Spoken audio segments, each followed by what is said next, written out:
It's like, it's gonna be invisible and transparent to the user because nobody's gonna be able to use it. Yes, yep. Yeah, they were not, there was a line out in that lower level wrapping around, waiting to get checked in, and luckily we had to go upstairs, so that was a shorter line. Attachment? Yeah. Yeah. This one? Something that like that, I just had to make sure I sent it all the city council members and the ED and everybody. All right, well, thanks. Yep, so that's, yeah, you can get. No, but no, I'll have plenty help that day. Got Matt, the attorney, coming over from Marshall for the whole day, free of charge. What are we doing? What are we doing? It's the only free time.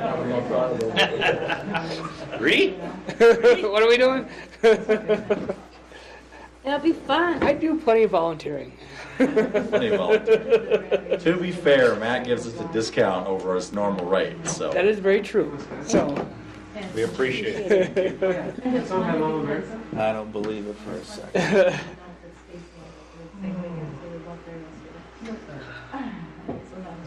Like a deal weekend or something?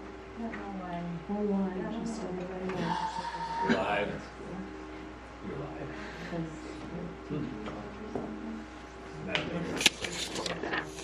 Where does this go on my agenda? Just at the beginning, Vote. it's not on the Approval. agenda. I know, approval first and then do this? Where? Just put it right after before after the approval of the Yeah, agenda. yeah, that's what I thought. What is it, the approval, or? It's just to employ the quarter. That's on my menu, or my agenda. Number 4. Oh, I was looking at my computer, Well, I don't have it here on mine. that's because it's on paper, but the computer one doesn't. It's no big deal. It's on the printed one, so. it's on the printed one. Diane's on top. Cool. See, I got here way too early. We need to prepare you for speeches, they gotta be in a certain time, or start throwing stuff out. Oh, yeah. I'll try to summarize this deal for 30.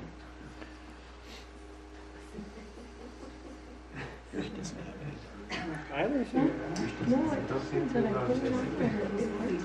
I must, but I threw some away, because I thought, So maybe you pulled an old stack or something. It's not a big deal.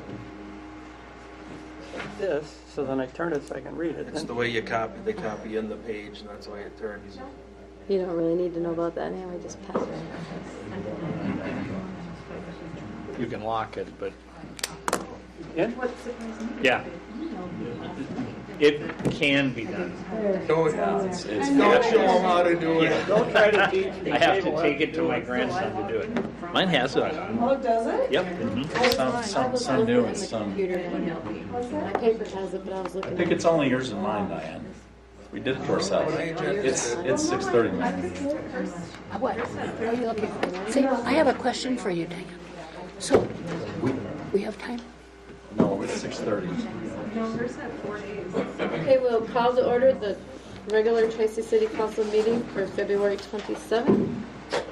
I pledge allegiance to the flag of the United States of America and to the republic for which it stands, one nation under God, indivisible, with liberty and justice for all.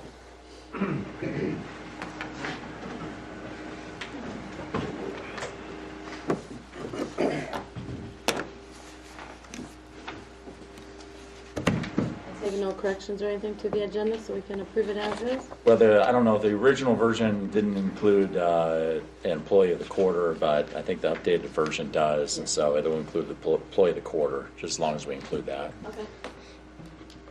Would somebody like to approve that agenda?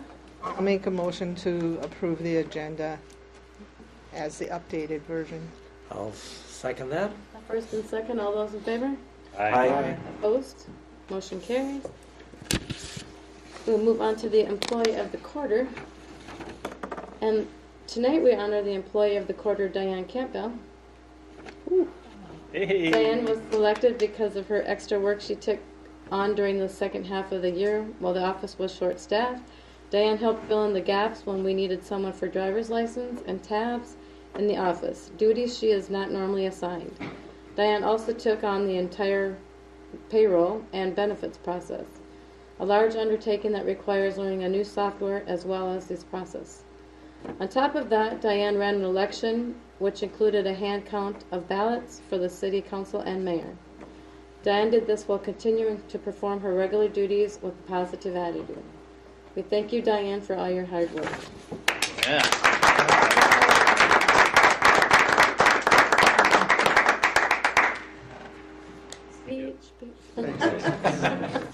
Just thank you. Evidently, you didn't type that up, huh? After all that, is there an adjustment in pay or anything? Or? Hey. No, what we yeah, probably should, but no, the employee of the quarter, which becomes the employee of the year eventually, they get a small gift card for $25, and then the employee of the year gets a $100 gift card as well. So there's a small amount of compensation, but. Actually, Eric, what made me think of it is taking on new responsibilities. Are there adjustments ever in something like that? No, well, I mean, there could be theoretically, but, you know, in reality, we kind of move people's duties around, you know, all the time. And sometimes people have to take on more, sometimes people get, you know, other duties, and that's just, you know, the circumstances that we fall under at the moment. You know, we've had several people that, positions that we've had to eliminate in the last year, and that means that certain people have had to take on work that they wouldn't normally have done. That includes me, incidentally, too, by the way. And so what I would say about that is that what's particularly special about what Diane did in this particular case is not only doing it what she did, but she had to do it quickly. I mean, really virtually no training on payroll at all. Just one time kind of working through it with Peggy. Didn't even get the official training through the company until after she'd done it like 5 or 6 times. And, you know, but the thing that I want to highlight more than that is really important is that she did it without complaint. You know, this is the kind of thing a lot of people be maybe upset by, and it might have been upsetting Diane, but I wouldn't have known it, that's for sure. And I will tell you that, and you were there, Jan, as a matter of fact, when we had to do that hand recount of all those ballots. Yes, I was present. And that week, boy, that was a heck of a week because we had an election, and then we had hand recount, and then we had a city council meeting, and we had board meetings and everything else, and you know, I thought maybe she might wilt under the pressure, but she did not. It was a particularly exemplary, you know, effort, in particular in that fourth quarter. So it really was. So thank you, Diane. Thank you.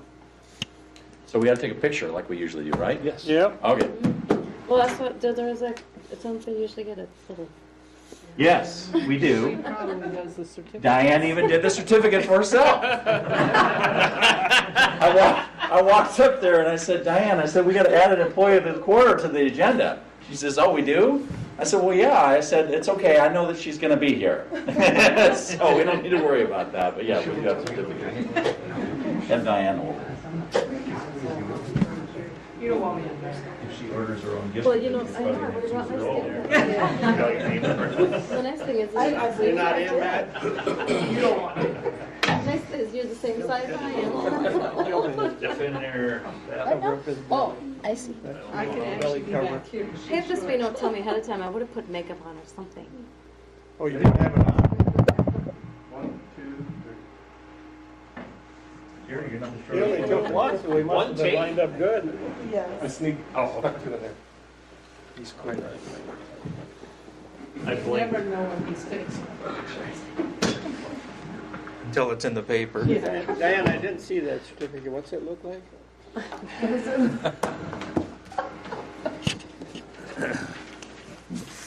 Well, I can see there is nobody here from the public, so we will move on to. He's kind of discounting them all tonight. Aren't you? Yeah, well, maybe they have something with that hat on. Move on to the consent calendar. I'll make a motion to approve the February 13th council minutes, the February 6th vicious dog minutes, approve municipal accounts payable and payroll without breakthrough beverage, and approve the municipal accounts receivable.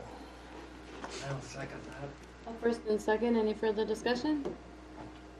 Roll call, please. Dobson, Yes. Landay, Aye. Schultz, Aye. Parvisu. Yes.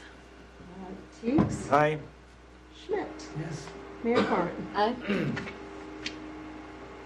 I'll make a motion to approve municipal accounts payable for breakthrough beverage. I'll second. First and second for that, too. Anybody have any comments about that? Roll call, please. Schmidt, Yes. Landay, Aye. Dobson, Yes. Schultz, Aye. Parvisu. Yes. Mayor Carmen. Aye. Anybody have anything for mayor council communication tonight? Look at us go here. All right. Staff reports. Who would like to go first? Tyler. Should make them draw lots. They just put a fishbowl out there, know. pull a name out of a hat. Good evening. How are you? Evening. All right, we're in full swing for the swimming pool. It might not look like it outside, but we are in full swing of swimming pool activities. We had our open house this past week. We had 14 potential participants in lifeguard, WSI, which would be people who teach swimming lessons, and then we also had a number of 14-year-olds, which is what we were trying to get across this year, because we'd like to get the 14-year-olds involved so you can have them in their 15 and they can be WSI or lifeguards, and then 16 when they're lifeguards, and then and maybe even stay like my kids did all the way through their freshman or sophomore year of college. So that's what we're trying to promote. So we're trying to reach into even to the 9th graders, into the young 10th graders, so we can build up a pool of people. So we do not have enough yet right now. As you know, we don't have our manager. Shannon Benson had given her resignation, so we have a new manager, which is Jessica Lamb. So we're going to be hiring 2 or 3 new assistant managers, and then Eric and I already went over what they were going to pay each one of them, so we have all the pay and everything set. So we were able to at least give that to the kids this weekend about what they were going to be making, and they were thrilled to death. I didn't tell Eric this yet; he was busy today, but it was the look in some of their eyes that they weren't going to have to pay their for one swimsuit and pay for their training, which nobody else in the city has to pay for their own training or anything like that. So that actually, a few of them that have been around a few years were thrilled to death to hear that. So that was a good thing. So I think it was a good turnout. There was still a few people that were at wrestling events. There was a basketball event that was going on and a few other things. So we're still looking for anybody, anybody 16, 17, 18, we could use some more lifeguards. I'm also going to make sure that this year not only the pool manager but also the assistant managers will be doing lifeguarding also. So instead of shutting down a section of the pool because we don't have enough lifeguards, then the manager can step in too. So How many are you looking for yet? well, we would take, it just depends. We would take up to 18. Even 20. There's only a certain amount of hours to go around, so that's why I'd like to get some kids that are 14 years old that this is their first job, that they wouldn't care if it was only 4, 5, 6 hours a week, 7 hours a week sometimes, and we can spread those around and get them so then they can get used to the pool and then become a lifeguard next year. So right now I'd say we're 4 or 5 short yet. Jeff, what is our starting pay at the pool? For the 14-year-olds, it is $10.59, which would be minimum wage. Yep, and then it moves up from there for lifeguard, and then it's another 40 cents for WSI, and then it was another. It was, and I don't have those in front of me. I'm sorry, Seth, but it's then it goes all the way up from there. Okay. So it was a good turnout. But we got a lot of new equipment last year that we had bought because we had the budget for it, and so we are getting closer. There's still a few things we got to get through because Jessica is new to it. I'm new to it, with a lot of the setup and especially the first night of signing up everybody online. We are not the only one that's struggling finding everybody. Eric made a couple phone calls. I made a half a dozen phone calls. Everybody's struggling to get lifeguards. So if we could get a full staff this year and a bunch of young ones and move them along, I think we'd do well in the next few years anyway. Do you do anything as far as now that we're going to pay for their training, that there's any commitment that they come back to us versus going to close by pool somewhere else now that they have their training done? I don't think we've had any trouble with that before. I mean, in the couple of years that I've been dealing with it, I don't know. I guess I can't answer that for sure, but I just know that there's, we're keeping it pretty local. In fact, the farthest out one, we even had actually a parent that asked if she wouldn't mind being the assistant manager when possibly do the training. So I don't know that we have any. They're not losing anybody to other places. I don't think. So it could be. Okay. If no other questions on that, we have community development project with Marshall YMCA. We're pretty happy with that. We're up to anywhere there wasn't that many this morning because of the icy roads and the icy sidewalks, but we've had as many as 15 people at the new exercise class that we put together through the YMCA, and we're getting. It's not the same people that are there on. Not all the same people that are there on Tuesdays and Thursdays. We're getting, as Jan can attest to, we've gotten a nice group of people that are coming up to that. So right now we are looking at seeing what else that we can do to engage some more people within the community and get them up to using, whether it's this facility or a new facility or whatever it is. I mean, the things we're doing right now probably should be in a gym sometimes, but what time does that start? 9 o'clock on Monday morning. Every Monday at 9 o'clock. And the instructor and the curriculum is all ranged from the Y. It is I call it a YMCA outreach program. In fact, so that it just brought it up. Jerry was talking about it. She accepted $1,000 from the Southwest or from the Tracy Community Foundation. And the city of Tracy was one of the recipients of $1,000 for that program. But that's what it was earmarked for. But so I have to fill that paperwork out yet. But it'll be $1,000 that it was nice to everybody to be able to see it at the chamber banquet on Friday night. Okay, commercial rehab project. We got the first part of the application filled out for the not only the homes but also commercial. And then you could see in there is a recap of the one that we just closed out in September or October. That is closed out in there. You're going to see a large number in there. Of course, that number not only is the money that we put into the houses, but it's also the money that the administration costs and the money that UCAP put in and everything else. So that's everything in there. And then we started the process. Now that's the first part of the application. Now there'll be a second part of the application and a third. And what we're being told by UCAP is that even if we don't get it this first year, they've never failed at getting it twice. It's going to look nice because we closed out in 2022, but everybody is behind. UCAP is behind. DEED is behind. Everyone is behind. Employees, everything else. So even if this doesn't come all the way through 23, hopefully 24, if not 25. But you'd be looking at, if it came out just the way we're applying for it, $700,000-800,000 back into the houses here in town, and then another $400,000 that would go towards commercial uptown. So that'd be nice to see, 10 commercial buildings uptown here getting. Just for example, a $40,000 grant where you might have to have a $10,000 match. I don't know exactly how it's going to work out. We'll know that a little bit later, but And that could be used towards tuck pointing or whatever. Building itself, roofing. There's a lot of times it's the same as the housing part of it. If it's needing a new boiler, something to that effect, I believe that's a piece of it too. But you're right. The tuck pointing, the roof, whatever, maybe something, the facade on the front. Next thing on my list here, and I'll go fast here, I promise. Working with the Southwest Housing Project, I put it in there, our housing project. They're just looking, they've sat down with Eric and I a few times, and then we've had them in town here. We've had their engineers in town here. They're looking at a couple of buildings in town here that you'll learn more about later. We don't really think it's time to divulge where the buildings are at or what we're doing right now, because we got to see if it's even feasible. But we are working with on the housing with them. So we have a partner now.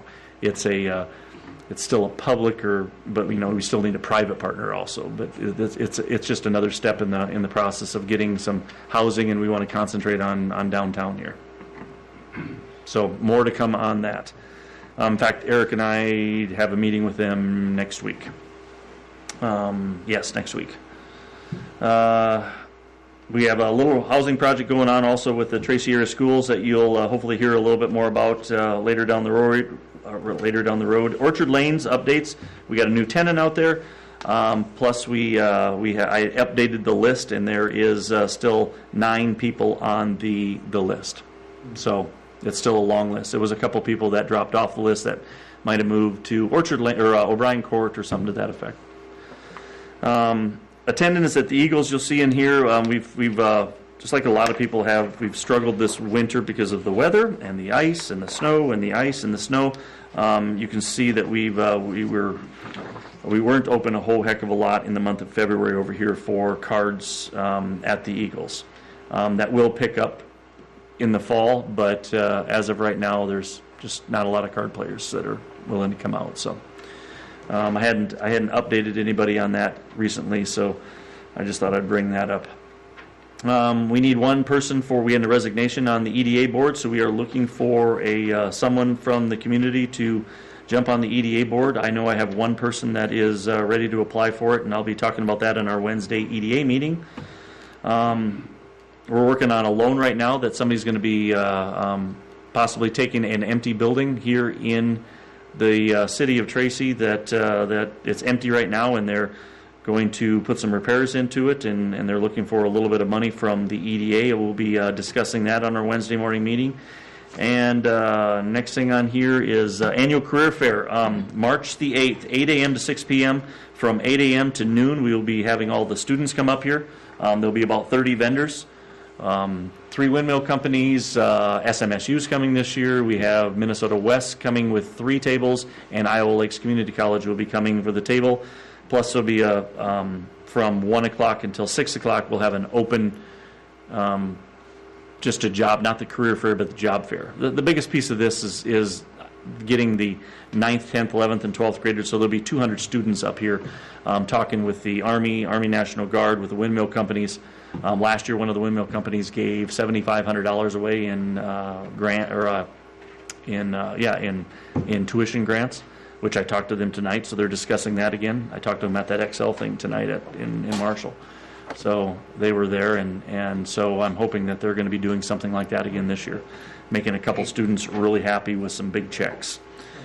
But if anybody wants to come up during that morning to come up and visit with the students and draw them to the tables, because we got Sanford there, we've got Prairie, the nursing home here in town, we have some businesses here in town, and there's a couple Marshall businesses. The Lyon County Sheriff will be in town with the table. So, and then Tracy will have the city of Tracy will have a table there too.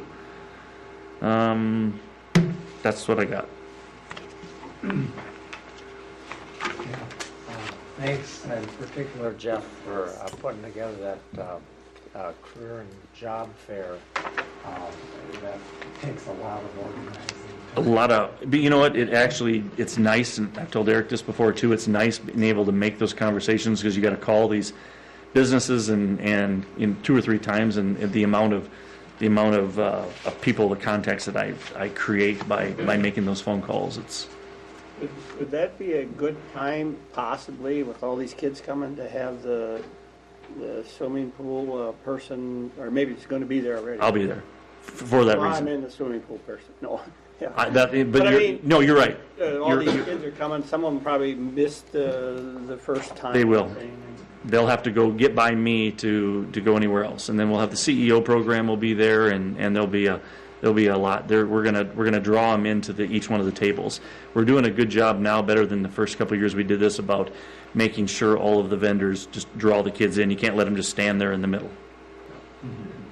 And the reason I sent it to all of you today was just for the fact, just so you could see it. George had asked because he wasn't going to be around, but if you want to come up during that morning, you can see with the agenda, you can come up with the 9th graders, the 10th graders, 11th graders, 12th graders. It's the 10th graders and 11th graders the ones we're concentrating on the most. Those are the ones we can influence. The 9th graders are probably a little bit too early, and seniors probably know what they're going to be doing or think they know it all. If anyone wants to volunteer, I'll gladly use you to demonstrate giving shots or something. Oh, I gave a lot of shots in my life. No, I will give the shot. Bring the paddle. So, but you're more than welcome to come up for that. It'll be a busy morning. We'll have 200 students in here from that 4 hours. We've got a full list of vendors, a few new ones this year, a few of them that dropped out.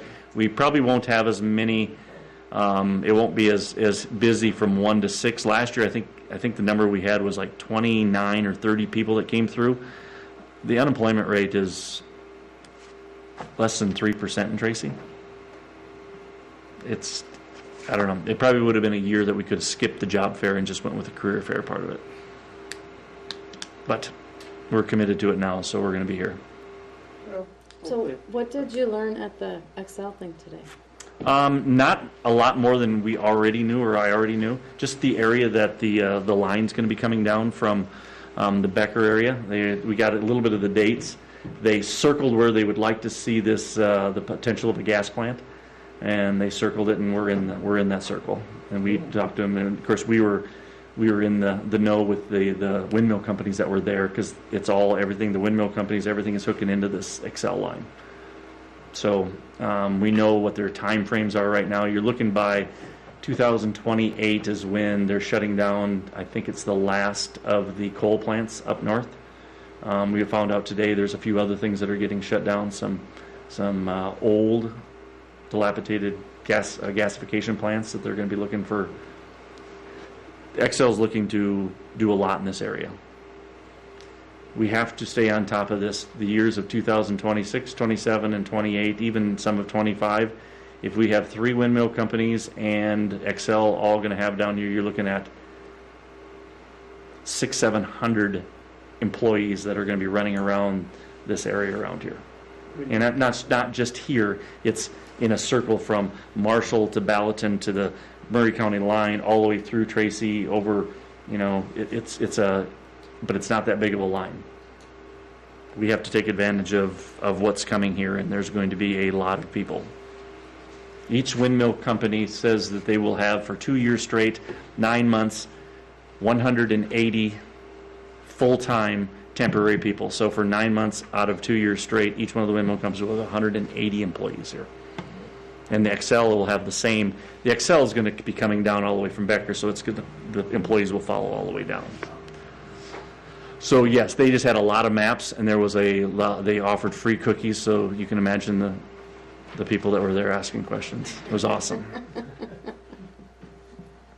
I missed that. All right. You missed free cookies, see? Thank you. Just one for me. Tamara, do you want to go?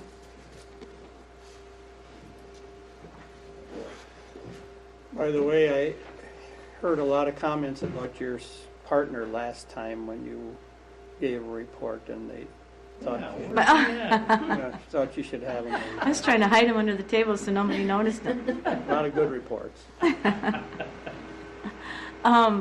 So we had a good year last year. Our inventory was way down in December, probably a little too low, and some of it was because of the fact that one of our shipments for that last week didn't come in because of the snowstorm right before Christmas. But nonetheless, I don't know what January looks like, but it's not going to look as good as December. January is where I bought, like the bridge buys, it's like, because we have the whole year to, actually probably won't even take the whole year, but to do a bridge buy, it's like you buy so many cases and they give you like 1 to 5 or that kind of thing, So we might as well be taking advantage of it because we have the year to sell them, So, same with the beer companies and that kind of thing. I do want to thank our customers for supporting us last year and making us have a good profit so that we can turn some money, that we were able to turn money over to the general fund. Coming up, we're working on the Burgers, Bands, and Brews. The sign for the road is done, and we just got to get it installed on the pole now for that. We're working on our outside sign. Finally, hopefully we'll have one of those before not too long. Our website is now up and running, so www.boxcarliquors.com. We have like events coming up, like Wednesday is Wine Wednesday again. The first Wednesday in every month we do Wine Wednesday for a discount. There'll be a St. Patrick's Day event. Every month there's a beer special that we're doing now. So more marketing and that kind of thing. And otherwise, that's about, I think you're going to do a financial report in your thing, A little right? more detailed, yeah. Yeah. Anybody have any questions? Yeah. Thank you. I think the figures, the performance of the liquor store certainly validates the decision a couple, 3 years ago to move operations. Oh yeah, definitely. Yeah, definitely. I love it when people say they're just driving by. It's like that was our goal. I mean, not alone Tracy, but yeah, when people are driving by, we like that. So, thank you. Thank you to you and your staff, Tammy, for being profitable for the last how many years?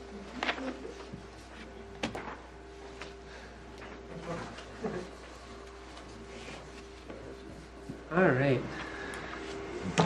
Well, I'd like to start out talking about utilities. There were less people on the disconnect this month than in December. As usual, there were a high number of penalties in December. I think people maybe get distracted by the holidays or spend all their money on Christmas gifts. I'm not sure, but there's always a high number of penalties in December. Rates went up again this year, and citizens have been calling in wondering why their bills are higher. And for example, I don't use a lot of water, but in my household I usually use 3 units of water, and it was $109, and this year it's up to $115, so $6 more a month. You can see the table for revenue for the utilities there, and then penalties. You can see they were very high in December, and then about half that amount in January. In regards to the facilities here, in January, Shane noticed that the upstairs of the VMC was very cold. His wife, Christina, commented that the commerce room was chilly, so he came to check it out, and he just happened to pop upstairs, and someone had actually left a window open like 4 or 5 inches.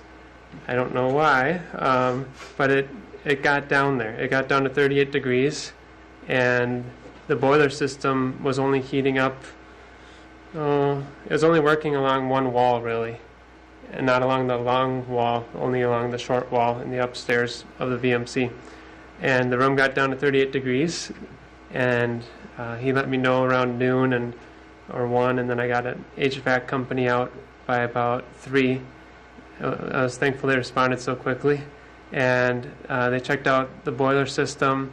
Just with closing the window, it got the heat going up a little bit. It was already up a few degrees, but there were check valves. It's like these knobs that you spin that weren't working. The water wasn't flowing through them, and so Jeremy, he's our facilities guy. He followed our HVAC guy around and learned how to fix these check valves, and so they fixed the one in that room together, and then Jeremy went throughout the VMC and fixed them also in the Chamber of Commerce room, and he got the water flowing again. So it's working well, and we avoided a disaster there.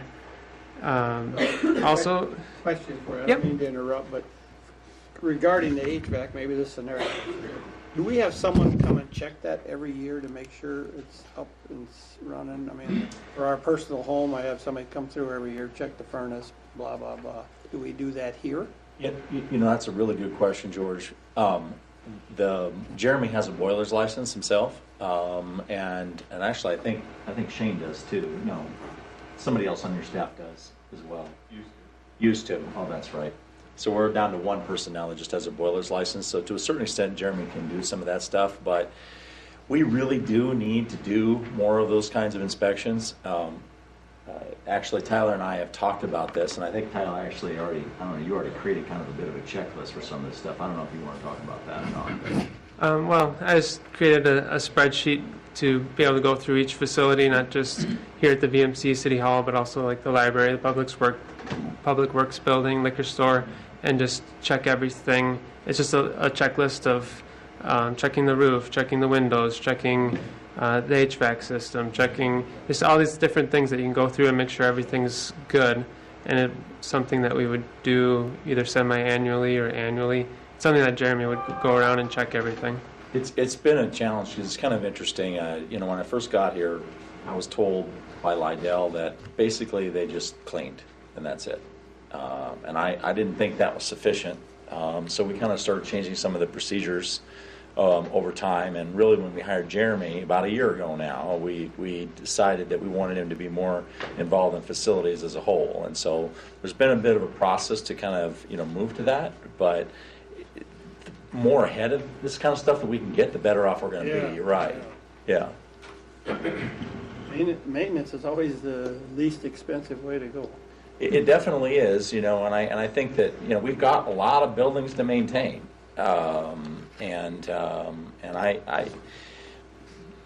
We could go deeper into that conversation, but that's essentially where we're at right now. I think the facilities survey of the VMC, whenever we get around to doing that, will tell us a lot more about what we've got. That's a good point. That RFP is out right now. Actually, I got one response already. It doesn't close until later this week. But yeah, we have a conditions assessment of this entire building, and we won't be able to complete that till later this year because our plan is to apply for a grant in order to pay for that. So we're going to wait. We're going to collect the RFPs, and then we're going to apply for the grant, because then they'll tell us how much it's going to cost us, how much to apply for the grant for. And I think there's a good chance we get the grant because they've been giving us this historical society's been giving us grants all along the way. So that'll likely happen later in the fall. It's late now, too. All right. No problem at all.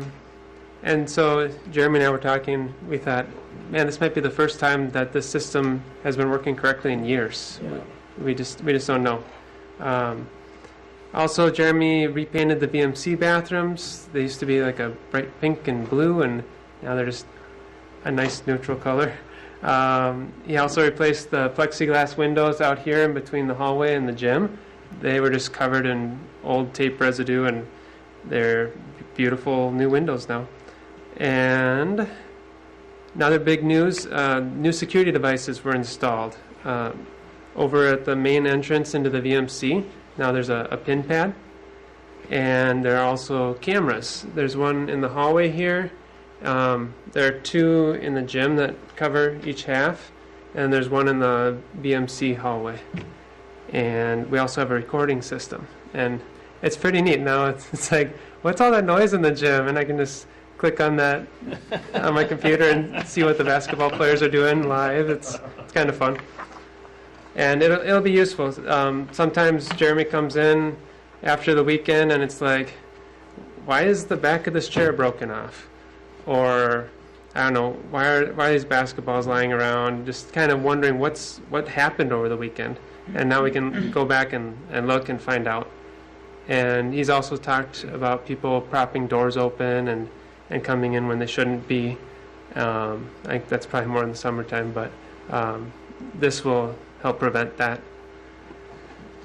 Boxcar Liquors, Tam had commented that sales were going to be down in January, and obviously they were. I mean, it's after the holidays, but they're still way up from last year.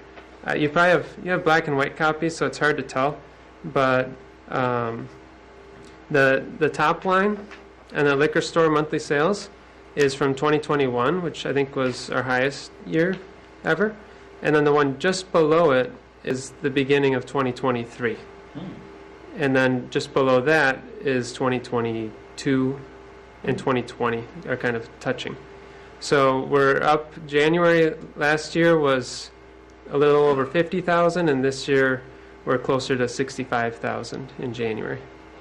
So that is good news. The February number, I just had to put it in. It's not a final number, otherwise the line wouldn't appear. And I accidentally left some comments in there for old comments, so ignore those. In regards to licensing, you could read through this on your own time. All the italicized is a message from the DVS director. They're talking about raising fees. Right now, we make $7 per driver's license here in our office. $8, and they're talking about that up to $11. So that'd be some new revenue for us. Is that statewide then? Yes. Okay. That's right. And there's other news on there as well, but the other big news is if you're going to buy a new vehicle, they're talking about raising the registration up from a 1.285% tax on the price of the vehicle up to taxing 160% of the price of the vehicle. So your registration tax on a new vehicle would go up 60%. And after that, normally it would go from 100%, second year is 90%. Now the second year will be 100%, and then 90, 80, 70. When does that go in effect?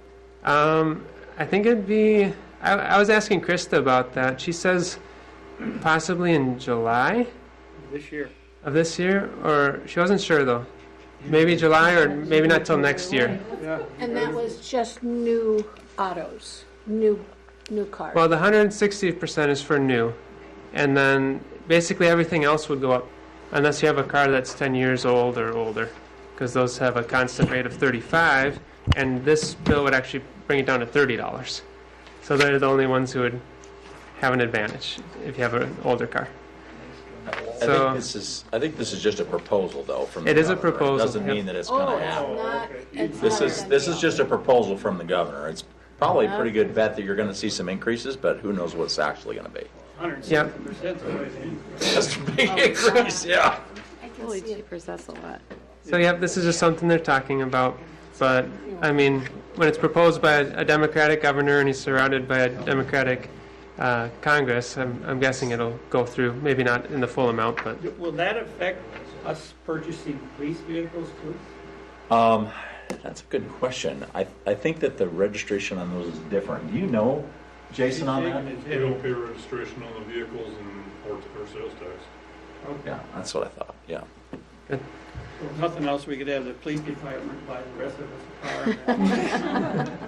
Wow, that would make the news, George, if we did that. Tracy Police Department buys 173 vehicles. Just give it the paper something to put in. All right.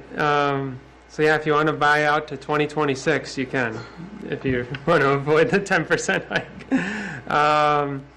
Revenue from charges for services. It's that little line there you can see. Just went up a tiny bit from last year, but pretty similar to last year. And that is all I have for you. Any questions? Thanks. Thank you.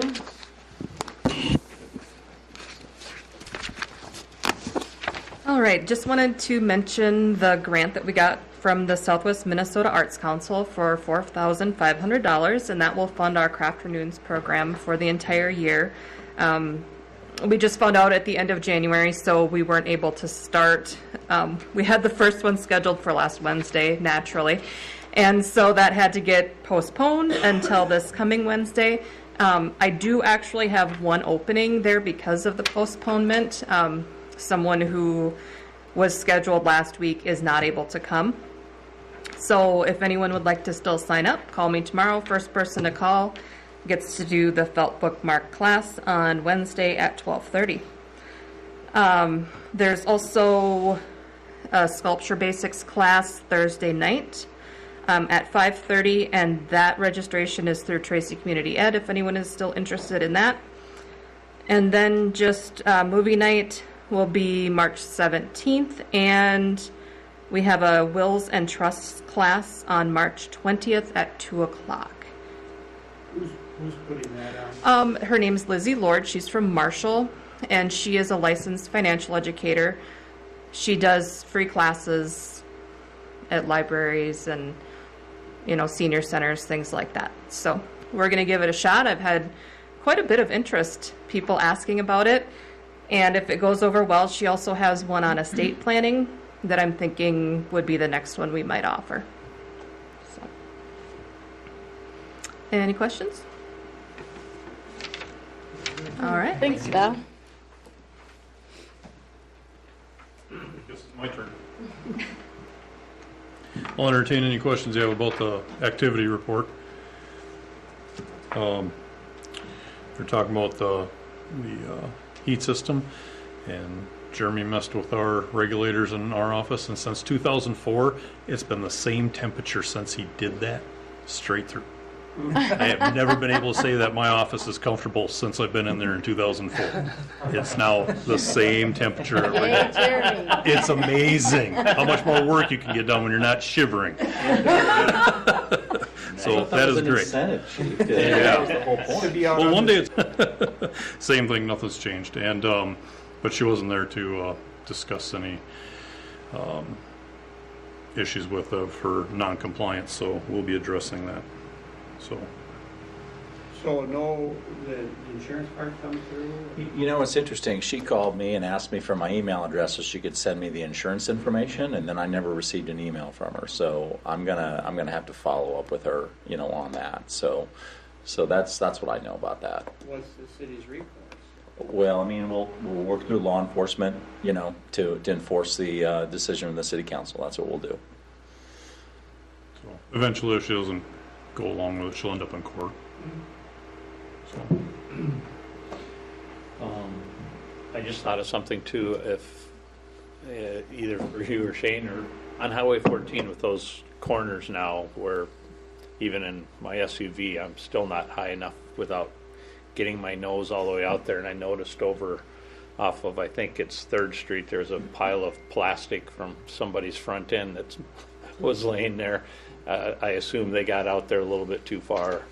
Is there anything we can, is that the state, county, who?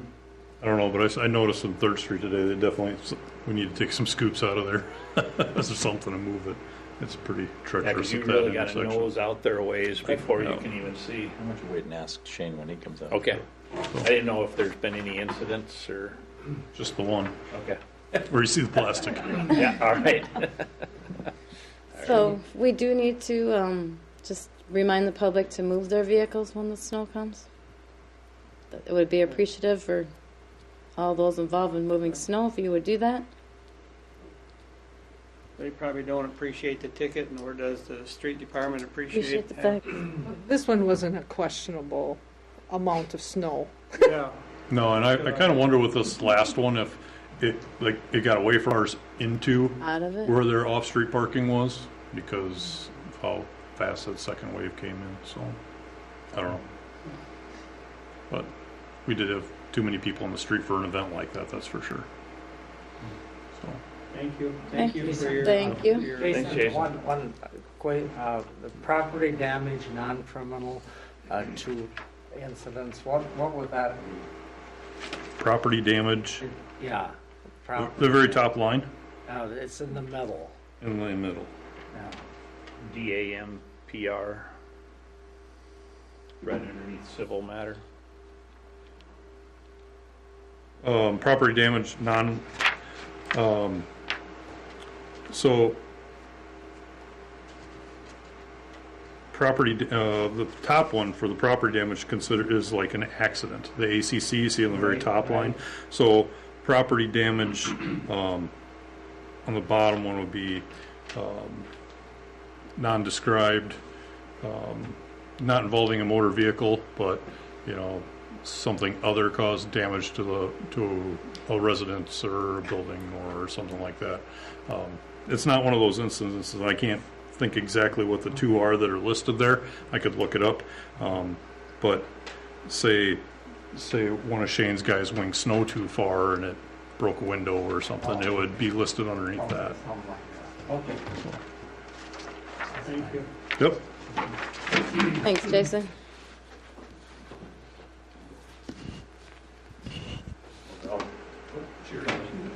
I missed her. I guess I can touch on the right-of-way snow. Basically, we're going to widen out the best we can. We're running out of places to put it. Up is really the only place you can go with it right now. I know the state did make a pass for sure on one side of Highway 14 today, and that helps bring it back a little ways. But say that stuff's pretty tall. I don't know outside of hauling it out where you can really go with it, but I guess they're scraping right now. We're going to try to get all the slush and junk off the road the best we can as the weather gets nice, and then we can't usually blow on days like today because it's getting too wet and start plugging up, but probably later this week or tomorrow maybe even be able to start widening streets again. Hopefully we don't have another one of those. I noticed today they were going with the blade, and then the skid loaders come behind cleaning up the intersections, which is good. The thing would help probably more what I think Tom's talking about, I'm just guessing, if they would, when they clean out the intersection, they'd take it back 10 feet instead of dump it right there in the corner. Well, I realize that takes more time, but that would not make the corners so high that you have to... It'll actually make them higher because they're taking that and they're pushing it up right in to the the corner, top. if they move it back. But right now they're pushing it back because we're going to be coming back with a blower, and then we can send it away. Okay. But once it solidifies a little bit. Yeah, it's almost just as you're going north onto Highway 14, even just the left-hand side would be an improvement, because that's the one you have to sneak out so far. If you sneak out into there and there's somebody coming west direction, you're not going to get into their lane, but your nose of your car is going to be so far out there on the west or the eastbound cars coming at you. South side of 14. Yeah, south side. Yeah, and they made a pass as far as they could. They're out to the poles, so they're actually into the yard a little bit. Yeah. So, that'll help. Basically, it's the jurisdiction of whatever street authority. So if it's county road, it's the county. If it's the state, there's a couple county roads that we contract the county to clean. Those roads we usually do, but it's only portions of the road. But county's been doing some work pushing things back. I know they're out on County Road 11 north, and they're also south side of town on Pine Street. They're working around there in center. So You guys did a great job through last week. Holy smokes. a lot of snow. A lot of snow. Lot of snow. Good job. And it kept coming, so I know we had about 5 inches on Wednesday about, and I think we started at 2 a.m. Thursday morning, and we had about 10 to 11, we would guess, and from 2 o'clock to 7 o'clock we got another 6. Yeah. So we're like, well, I guess start over, guys. But it continues. Yeah, so They did a good job. Yeah, and it didn't help that the garbage guys didn't show up on the right day either. no, and that, I know I talked to Eric for a couple seconds last week about getting that notice out sooner. I think it sounded like it was the garbage company didn't get it to us quick enough, but on garbage day, and then the garbage cans were in the way. I don't know, they picked them up Friday morning, I think. Yeah, it was Friday morning. The recyclables came early on Wednesday morning. Right. They usually are late in the day, but the regular garbage never showed till Friday. Yeah. Yeah, I did communicate with Scott Ritter Cons over the course of the snow. They weren't sure what they were going to do, and then they were kind of waiting to see, what happened. And then when they decided not to come through Wednesday, and then they thought, well, I guess we can't come through Thursday. And, at that point, Highway 14 was closed. Yeah. And so they couldn't have come anyway at that point, and we didn't know when it was going to reopen. And so they kind of decided at the last minute to come on Friday. And literally, I think it was 3 o'clock on Thursday afternoon that I traded an email with him, and it was about the same time 14 was reopened again.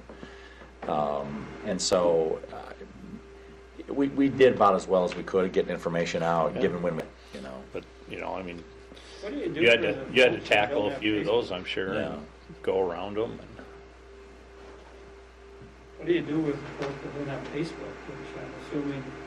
Well, one of the things that the city council, there's a couple things. I mean, you had asked me about text messaging at people. The Nixle system that we use, we can't use for this kind of stuff, but just for emergencies. You had asked me to look into some texting systems, and there's a few out there. I mean, it would cost some money, and I guess it's a question of you want us to do that. So texting would probably be a good way to do it. It's going to be text or email or social media, and we can put it on the carousel here. But if we're not here, to do that, we're not able to do that. So, Well, if they don't have Facebook, chances are they don't have text. This, I know personally, because I'm older than most of you, people just have flip phones yet, and they don't do text. I think that's true, but I They mean, have it for security if they need to call somebody. what would we have done in 1987? I mean, Radio. yeah, probably radio. Radio. Yeah. WCCO. That's a good one. But how many people still listen to the radio Well, they, to the Those- city they radio? might in a storm. You can't take care of everybody. No, you can, but Is there any way to do our with radio. city channel remotely? So if you guys weren't here, somebody could still put it on? Theoretically, you have to do it from your If I computer, had my right? computer, yeah. So one of the things that happened during COVID is that we set people up so that they can kind of remote into their computer. Certain people, Diane is one of those people, and so when we sent Diane home, she brought her computer with her, so she could have done that at times. So if we prepare ahead of time, yes, we could do it theoretically, and of course we can access Facebook, I do it from my phone actually most of the time. So yes, we can do those kinds of things. We we can do a better job of communicating with the public on that. I guess it's a question of how far you want us to go with that. Because it would cost us some extra money to put in a text system. It would cost us some extra money if we wanted to, try to email people, which is another option. So if that's something that's a priority for you, we could certainly, look into that even more. I don't know right now if I want to invest money into a texting thing, but if somehow we could work out a process that somebody can remote in, because if somebody has cable TV, they can get what is Well, it? the school scroll across the About bottom of access? closure. Yep, Is we that did do it? that. Is that okay? I don't know. Yep. I didn't have to Yep, get on. we did that. Yep. But we didn't get the garbage on. You're right. Right. I just hate these guys to have to tackle them because some people put them out in the street. Most of them are. Plowing around it or hitting them, full. Yeah, and we did our best. I mean, there's just so much snow there that we do go around them, and then they're buried in snow anyway, so they're part of the snowbank. But it was tough for us to work around all those garbage cans. And then you got the cars on top of that. The roads are already narrow. And then you're bringing it out a little further, and then all of a sudden you got a one-way street. So I don't know what the fix was to that last storm, because basically, I guess if the highways are closed, people should just expect the garbage not to be picked up and move it back to their house for a few days. But That's right. Well, and the only night it's allowed to snow is Tuesday night, so. right. Well, And we got snow coming again tomorrow night. They didn't close Highway 14 until later. So the recycle, that was West Metro. So they got here on Wednesday morning. I don't know, they made a decision that they felt like that they could do it. But the roads weren't closed at that point. Yeah, it was so strange for them to show up. All right. That's what I know about that. I guess just a heads up, it's the next week, 2 weeks, maybe even 3, depending on if we have to move snow in between. The way it sounds, next week's going to be kind of a chance every day again, but just the small amounts. But say keep your vehicles off the road, keep your garbage cans, off the road as soon as you can. Obviously they got to be out for garbage day, but try to get them back to your house or at least behind the curb so we can get the streets widened back out. Say it's hard for us to go back once we go through because we got a lot of ground to cover and only a few machines to do, that type of thing. So, say the next 2 to 3 weeks we'll be working on widening streets and scraping and plowing or whatever it may be, depending on what the weather throws at us. So, just want to get that out there. We'll probably post some stuff on social media too, just to let everybody know that if you can park in your driveway, it works the best. So, aside from that, I don't know if you have any questions on my report. The metering systems, any?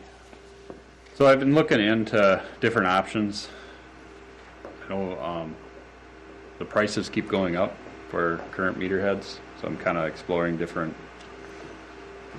companies that would still work with our system without spending hundreds of thousands of dollars to do kind of everything at once.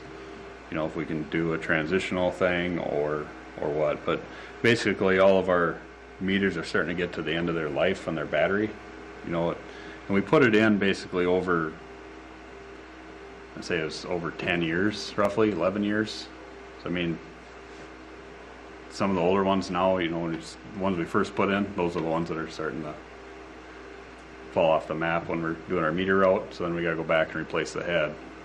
At some point we're going to end up doing the whole thing again. So, it's a good time just to explore the options. Are we still good with what we're doing now, or are we better off going to another company or another platform, and the pricing for each meter is just a meter head, just the radio side of the head is $250 a pop. So for residential, they only go up from there for years. So just trying to explore the options to keep it cost effective for us to keep doing that. So, any other questions? All right. Thank you. Thank you, Thanks, Shane. Shane. You bet.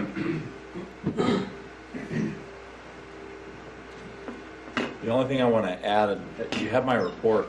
The only thing I want to, point out that's really different from the last time we talked about this is that, we had made application for the City Hall to the National Register on December 1st. The process that goes through the State Historic Preservation Office first. I got a letter from them today, and they have to concur with our nomination, which they did today, and then it goes to their board in May, for the official, stamp for it to move on. And so we'll know May 16th if it moves on. Lauren Anderson from New History, you might remember her, basically said that they never say no. So I'm not too concerned about it, but you have to kind of go through these hoops, to work your way through it. And so then after that, then it goes to the National Park Service, and they're the ones that give the final listing. And so we're hopeful that we'll have something by the end of the year. We'll find out. That's the only movement on that.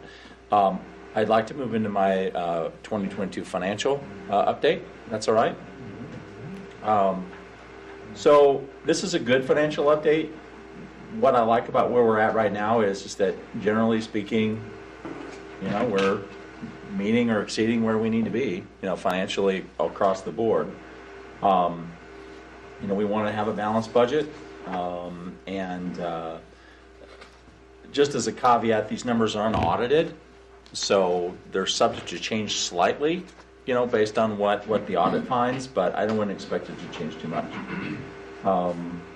We ended up the year at only 92% of our total expenses that we originally budgeted, which means that people almost across the board spent less than they could. And I think that's what you want to see, right? People are being responsible and frugal with their money. So our general fund, which is where most of our services are coming out of, we're expected to have a gain in fund balance. Basically means we brought in a little bit more money than we spent, and that's kind of where we want to be, right? Last year we had a gain of $9,000, and we're projecting it's going to be about 17. It could be a little better because we're still reconciling the investment accounts. The first part of the year it was really bad. We weren't making any money on them at all, but in the second half of the year we're expecting that we will be making some money, and so that number should improve a little bit. Will that mean that every year we have a projected increase in stuff, we will maybe hold off a year on our projected increase in fees? Or yeah, I mean, every year we're going to have to reevaluate that to see whether, what we need to do. Yes, is the short answer. And so, when we start talking about the budget again, we'll do the same thing that we've done in the past. We'll kind of show you this is where we've been and this is where we're going, and depending on what you might want to do with your money, that's going to drive, what some of those costs are. But yes, we have to constantly reevaluate it. Will there be any more coming in, say, for like general taxes or for the intergovernmental revenue? No, that money's all done. The only thing that might change is the miscellaneous revenue, which is where those investment earnings are. Okay.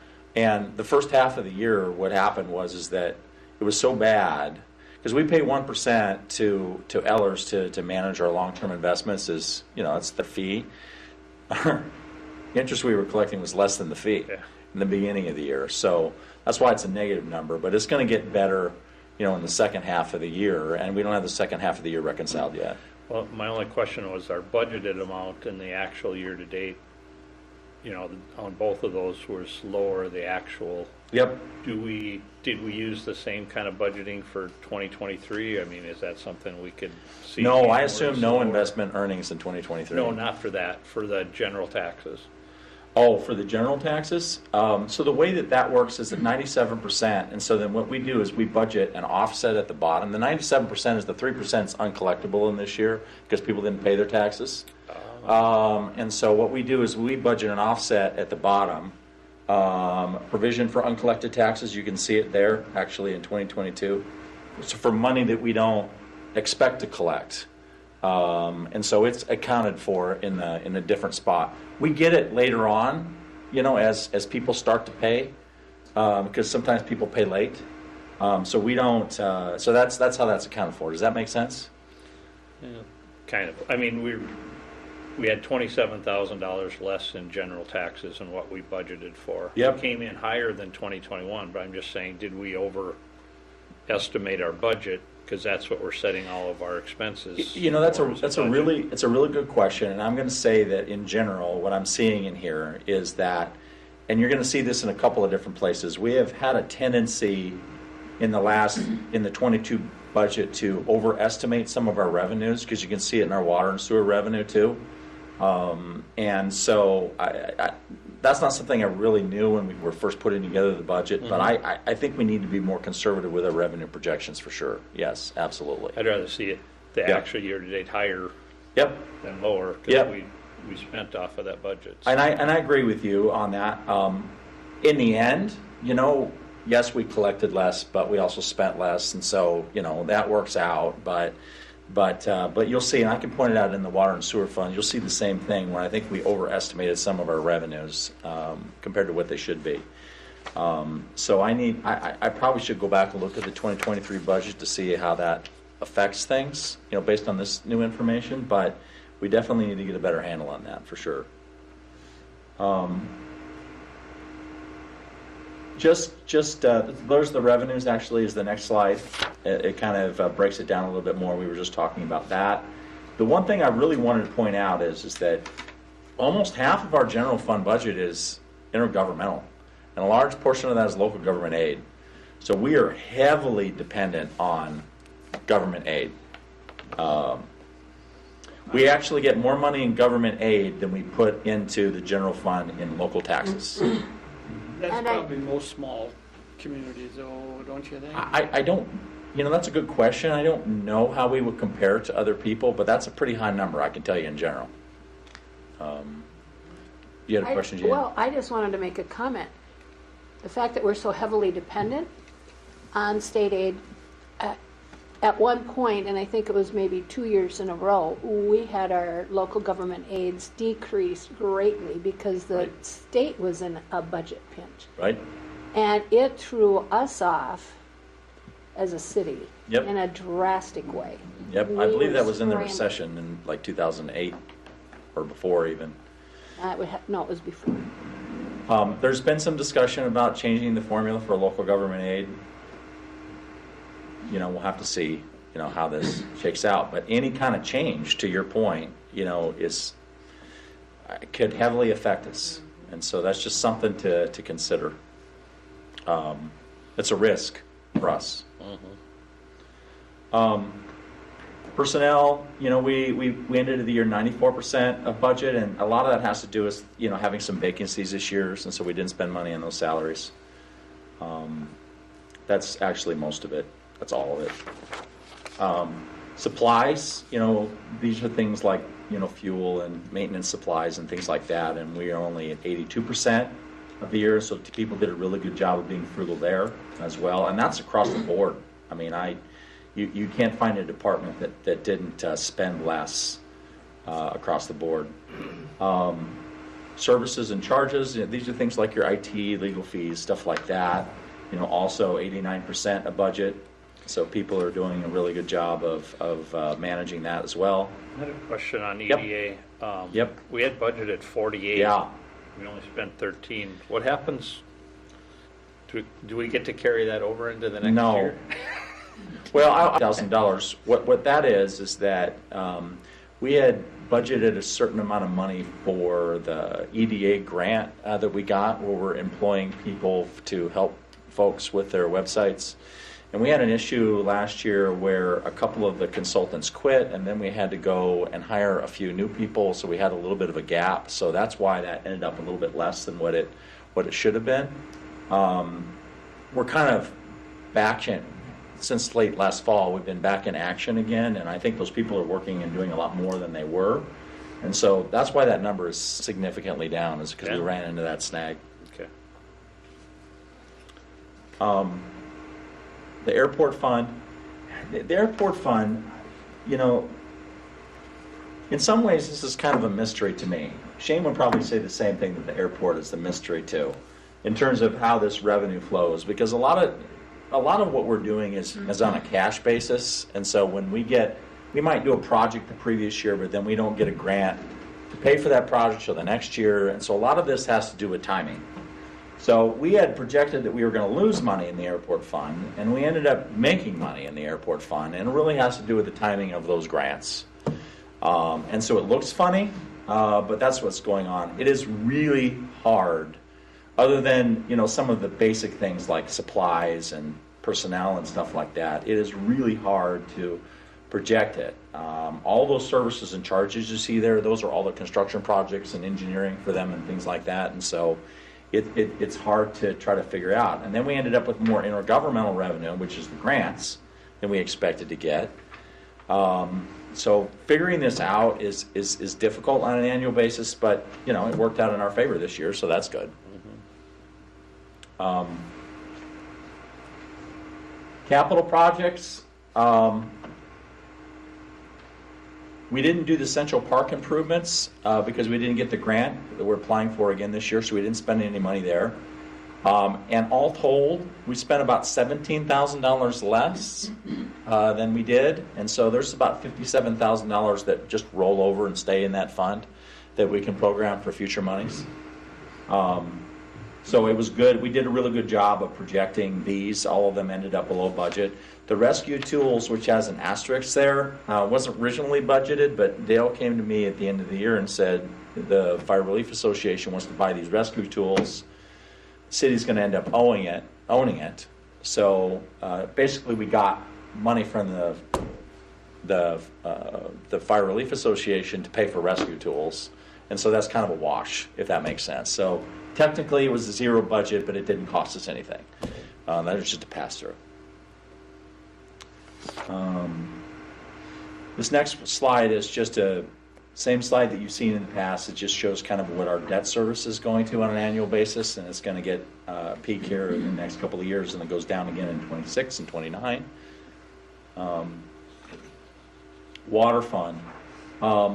This is another example, Tom, of what you're talking about. If you look at water sales, we're at about 98% of budget, which doesn't seem like, that's pretty close, but we'd rather be 102 than 98, right? So generally speaking, what's happening here with the water fund and the sewer fund, the storm sewer fund, is that we're budgeting to complete projects. So we budgeted to complete the 382 project, which is not going to be complete till next year. Okay. And we're budgeting to complete the sewer ponds, and that isn't complete until next year. And so that's why we're spending so much less there. Is because those projects aren't complete yet, but they'll be complete this year. So then that just got rolled over into next year's budget. But we want to budget to complete it when we think we're going to complete it, but sometimes that just doesn't happen because it's over the course of a year. So that's what's going on there. But generally, right now, the water fund and sewer fund are pretty healthy. Sewer fund, same thing. We're rolling projects over into next year, and the same thing with the storm sewer fund.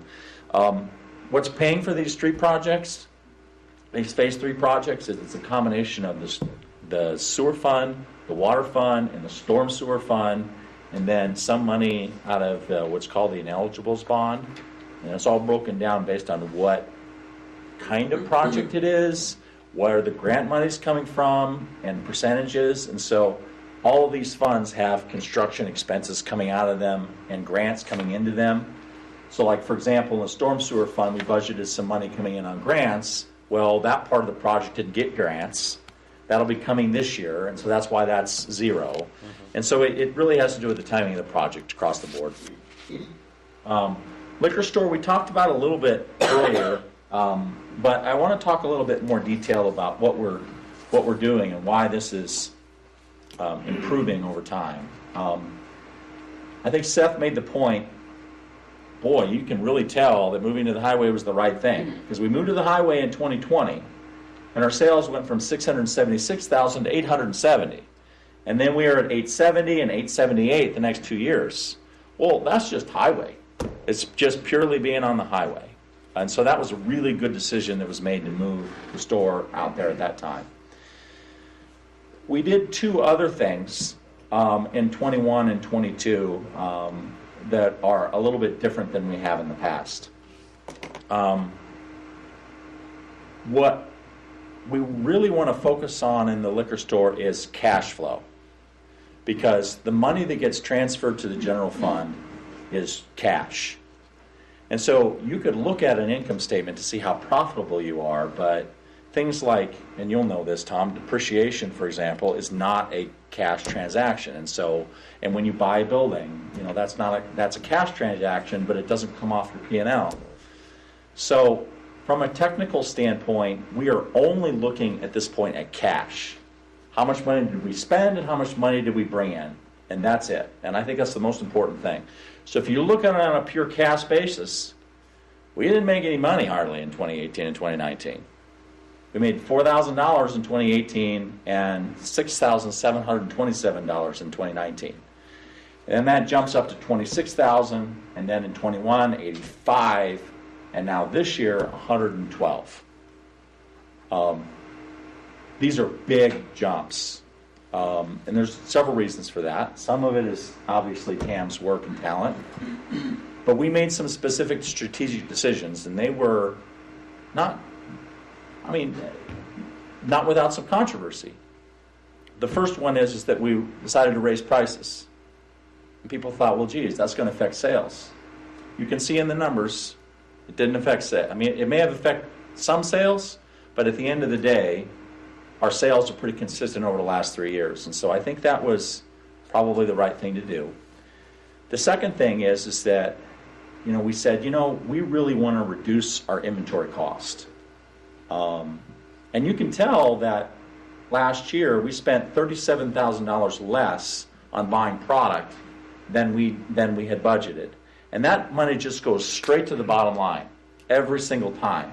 And so if we can keep our inventory costs really, really low, And some people might say, well, geez, if you don't have the thing that I want, then maybe they won't. You need to have a large inventory to make sure that you have something for everybody. Yes and no. I mean, we want to have the right amount of inventory for people.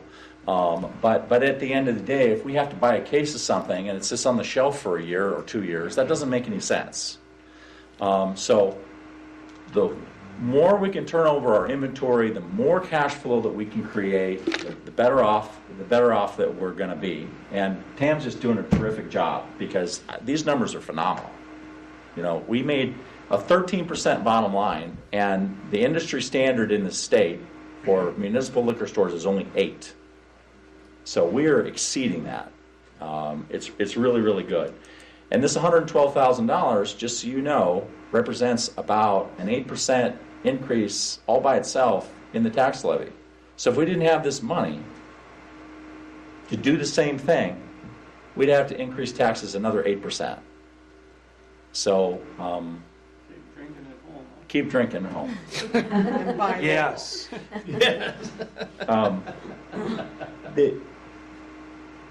The other minor funds, deputy registrar made about $64,000, which goes in the general fund. The public housing fund, which is O'Brien Court and Orchard Lane, is positive. For a long time we were losing money at Orchard Lane. We're not doing that anymore.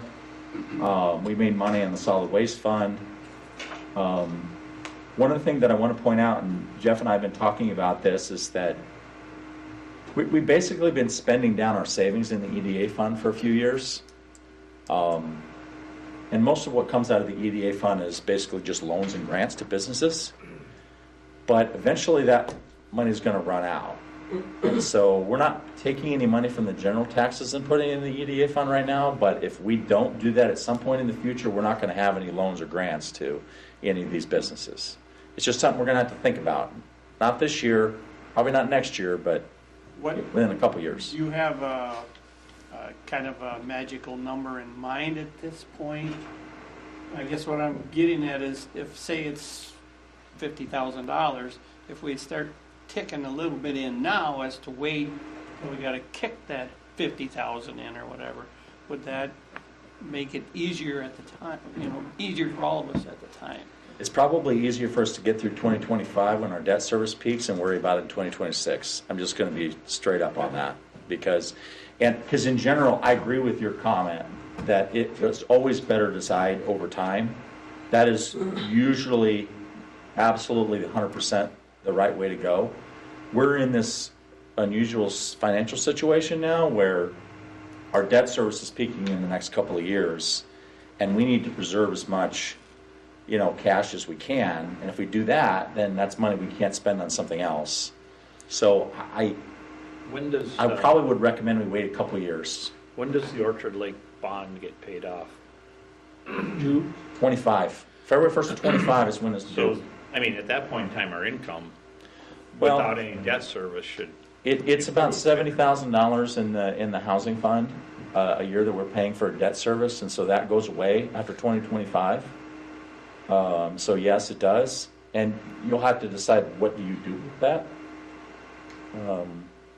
One of your priorities as a city council is housing, and it makes sense to me that maybe you would spend it on housing, given the fact that it's a housing fund, but that'll be a discussion you'll have to have at some point.